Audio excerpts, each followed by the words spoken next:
भारतीय राजकारण हे अनेक रंगी अनेक पदरी आहे। हे जितके खरे आहे तितकेच ते स्वबळावर पुढे आलेल्यांना संधी देणारे देखील आहे। इतर क्षेत्रातल्या सारखी या क्षेत्रातही नेपोटिझम घराणेशाही जरी असली तरी अजूनही या देशात एक चहावाला पंतप्रधान बनू शकतो किंवा एक रिक्षावाला एका राज्याचा मुख्यमंत्री बनू शकतो आणि एक दूधवाला देशाचा रेल्वे मंत्री बनून घाट्यात गेलेल्या रेल्वे खात्याला चक्क नफ्यात आणू शकतो। तर मित्रांनो, आपल्याला आठवलं का काही? बरोबर तेच ते चारा प्रकरणी ट्रोल होऊन बंदिवासात गेलेले तैलबुद्धीचे विनोदाची डूब देत विरोधकांवर हल्लाबोल करणारे एकेकाळचे बिहारचे सर्वेसर्वा असणारे श्रीमान लालू प्रसाद यादव भारतीय राजकारणातील एक अतिशय प्रभावी व्यक्तिमत्व। तसं पाहायला गेलं तर भारतीय राजकारण हे अनेक रंगी अनेक पदरी आहे। नानाविध विचारधारेचे लोक एकत्र येऊन इथं सर्वसामान्य जनतेचे भवितव्य ठरवताना दिसतात। यामध्ये देखील काहीच लोक आपला वर्चस्व ठेवण्यात यशस्वी होतात। लालू प्रसाद यादव हे त्यापैकीच एक आहेत। बिहारमधील एका गावातून आलेले लालू प्रसाद यादव देशाच्या राजकारणाचा चमकता तारा बनण्याची कहाणी खरोखर एखाद्या चमत्कारासारखी आहे। त्यांच्या या प्रवासाचा बराच काळ संघर्षात गेला, पण भरपूर यशही त्यांनी मिळवले। लालू प्रसाद यादव हे महाविद्यालयीन जीवनापासूनच राजकीय पटलावर मातब्बर होते। राजकीय खेळीमुळे लालू यादव मुख्यमंत्री पदावरून रेल्वे मंत्रीपदाच्या खुर्चीपर्यंत पोहोचले। मात्र या राजकीय प्रवासात त्यांच्या प्रतिमेवर जे डाग पडले ते आज तागायत धुतले गेले नाहीत। काही असो, पण प्रेमात आणि राजकारणात सारे काही क्षम्य असते असे म्हणतात ते यासाठीच की जर एखाद्या कृतीने अनेकांचं कल्याण होणार असेल तर काही निर्णयांची जबाबदारी घेण्यासाठी जो खरा नेता असतो तो कधीच मागे हटत नाही। सांगायचा मुद्दा हा की लालू प्रसाद यादव हे बिहारी जनतेचे खरे हिरो आहेत। पण मित्रांनो, तुम्हाला हे माहिती आहे का की त्यांचं नाव लालू प्रसाद कसं पडलं? तोही एक किस्सा आहे। लालूंबद्दलचे अनेक किस्से त्यांच्यासारखेच फेमस आहेत। लालू प्रसाद यांचा जीवन प्रवास चढ उतार, यश आणि अपयशांनी भरलेला आहे, ज्यामध्ये त्यांना खूप प्रेम मिळाले आहे आणि त्यांच्यावर तीव्र टीकाही झाली आहे। लालू प्रसाद यांनी त्यांच्या गोपालगंज ते रायसीना या चरित्रात लिहिले आहे की माझ्या आयुष्याची सुरुवात अत्यंत संयमी पद्धतीने झाली। माझ्या सभोवतालची प्रत्येक गोष्ट इतकी सामान्य होती की त्यापेक्षा सामान्य काहीच असू शकत नाही।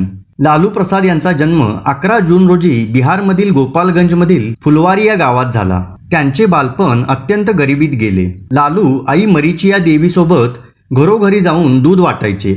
यातून वाचलेल्या वेळेत ते गावच्या शाळेत शिकायला जायचे। कुंदन राय हे त्यांचे वडील पेशाने गवळी होते। गावातच शालेय शिक्षण पूर्ण केल्यानंतर लालू प्रसाद यादव पुढील शिक्षण पूर्ण करण्यासाठी 1966 साली पाटण्याला आपल्या मोठ्या भावासोबत शिक्षण घेण्यासाठी गेले। लालूंचा मोठा भाऊ बिहार पशुवैद्यकीय महाविद्यालयात शिपाई म्हणून काम करायचा।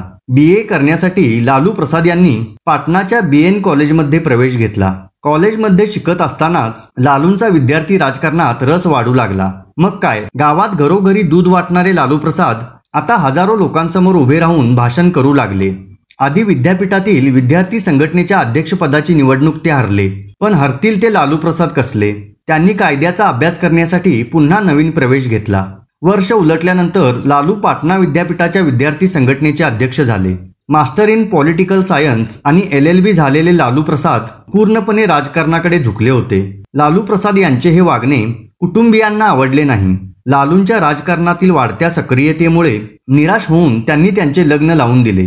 1 जून 1973 रोजी लालू प्रसाद यांचा राबडी देवींसोबत विवाह झाला। राजकारणात सक्रिय राहण्याचा निश्चय केलेल्या लालूंनी चळवळ, आंदोलने यातून आपला ठसा उमटवायला सुरुवात केली। JP अर्थात जयप्रकाश नारायण यांचा त्यांच्यावर खूप प्रभाव होता। आणीबाणीनंतर जेव्हा लोकसभेच्या निवडणुका झाल्या, लालू प्रसाद छपरा येथून विजयी झाले। वयाच्या 29व्या वर्षी ते संसदेत पोहोचणारे भारतातील सर्वात तरुण खासदार ठरले।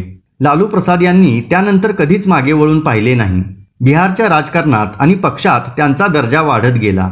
त्याचाच परिणाम असा झाला की ते बिहारचे मुख्यमंत्रीही झाले। CM झाल्यानंतर ते नायक चित्रपटाच्या कथेसारखे दबंग मुख्यमंत्री म्हणून प्रसिद्ध झाले। स्वतः दारूच्या ठेक्यावर छापे मारून न्यायासाठी आवाज उठवताना दिसले।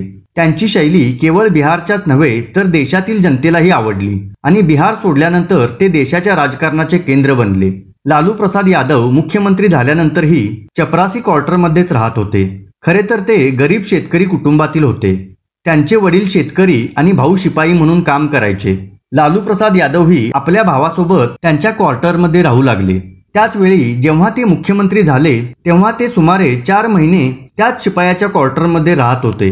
केंद्रीय रेल्वे मंत्री असताना लालू यांनी डबघाईला आलेल्या रेल्वेला नफ्यात आणून एक करिश्मा करून दाखवला होता. लालू प्रसाद यादव यांची कन्या मिसा भारती याही राजकारणात आहेत. ते राज्यसभेचे सदस्यही आहेत. हे जाणून आश्चर्य वाटेल की लालू प्रसाद यादव यांनी आपल्या मुलीचे नाव इंदिरा गांधींच्या काळात maintenance of internal security act म्हणजेच मिसा मंजूर केल्यावर ठेवले होते. मिसा यांचा जन्म झाला तेव्हा देशात आणीबाणी होती आणि लालू प्रसाद यादव यांच्यासह सर्व बड्या नेत्यांना मिसा अंतर्गत अटक करण्यात आली होती आणि त्याच वेळी मुलगी झाली तेव्हा लालू प्रसाद यादव यांनी मुलीचे नाव मिसा ठेवले. अशा हजरजबाबी आणि चतुर लालू प्रसाद यांचे नाव लालू कसे पडले याचाही किस्सा प्रसिद्ध आहे. लालू प्रसाद यादव यांचे नाव लालू कसे पडले हे कदाचित फार कमी लोकांना माहीत असेल. हा किस्सा सांगताना त्यांची बहीण गंगोत्री देवी यांनी सांगितले, लालू आमच्या भावांमध्ये सर्वात लहान असल्याचे गंगोत्री देवी म्हणाल्या होत्या. त्याचवेळी तो लहानपणापासूनच खूप गोरा आणि गुबगुबीत होता. त्यामुळे त्यांचे वडील कुंदन राय यांनी त्याचे नाव लालू ठेवले. लालूंचा मुलगा तेजस्वी यादव हा IPL खेळलेला क्रिकेट प्लेयर आहे, तर पत्नी माजी मुख्यमंत्री. सुरुवातीला दबंग म्हणून प्रसिद्ध असलेला हा नेता 4 घोटाळ्यांमध्ये अडकला आणि त्याच्या चढत्या कमानीला लगाम लागला. प्रचंड मोठे आर्थिक नुकसान आणि बंदिवास वाट्याला आला. मित्रांनो, शेवटी चढता सूर्य कधीतरी अस्ताला जातो. भलेही लालू प्रसाद यांचे राजकीय जीवन संपले असेल, पण असा हुरहुन्नरी नेता नक्कीच दुर्मिळ पठडीतला आहे.